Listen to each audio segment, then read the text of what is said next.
قال رسول الله صلى الله عليه وسلم നബിയനാ റസൂലുള്ളാഹി സ്വല്ലല്ലാഹു അലൈഹി വസല്ലം തങ്ങൾ ഉറപ്പെടുത്തുകയാണ് ഇദാ ജാഅ റമളാനു ഫുത്തിഹത് അബ്വാബുൽ ജന്ന വഗുല്ലിഖത് അബ്വാബുൻ നാർ വസുഫിദതി ശയാത്തീൻ.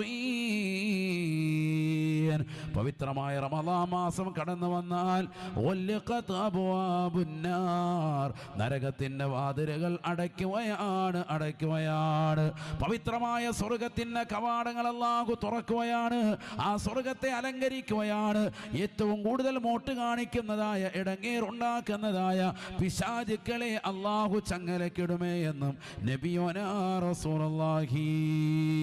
റമളാൻ കടന്നു വന്നാൽ അല്ലാഹു സുബ്ഹാനഹു വ തആല കാരുണ്യം ലോകം മുഴുവനും വർഷിക്കുകയാണ്. എല്ലാ വിശ്വാസിനികൾക്കും അല്ലാഹു കാരുണ്യം ചൊരിയുന്ന മാസമാണ്.